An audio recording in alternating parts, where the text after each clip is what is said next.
The best sex is fun sex, and it should include passion and pleasure and play. One of the biggest barriers to having really great sex is the very common struggle of staying present during this time.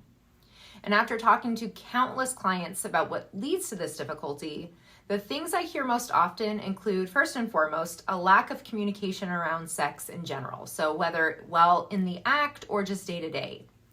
And this leads to a lot of people not being pleasured in the ways that they actually like because they feel nervous or uncomfortable to talk about it.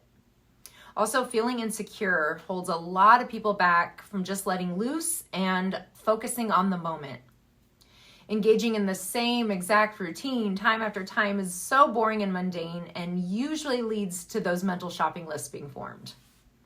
Not being expressive during sex is also a barrier. And just an FYI that moaning and other auditory expressions are quite the compliment for your partner. So they want to know you're enjoying it and that you're into it, and it helps you both to stay present and engaged. And then not putting much efforts into turning each other on is also a very common barrier for staying present. Staying present during sex leads to the highest levels of pleasure, enjoyment, and overall satisfaction. So some ways to do this. First and foremost, you have to start with foreplay.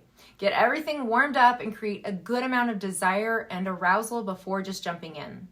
If you're not familiar with foreplay or you struggle with knowing what to do, look up some ideas. There's no shame in that.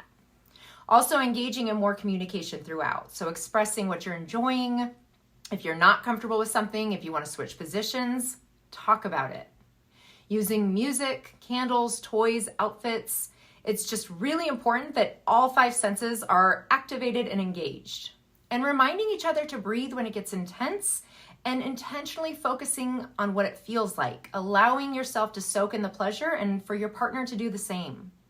Talking dirty to each other, yes, this might feel awkward at first, but again, you can look up ideas for this and you can slowly incorporate it. Trying something new, also crucial for staying present. Otherwise, it's just routine and autopilot, and no one's staying present for that. And remember that good sex does not have to be serious. Allow yourself to be playful, get out of your comfort zone, and just have some fun. So pick something off this list that you aren't doing yet and give it a try next time around. Because at the end of the day, good sex leads to better relationships. Just saying.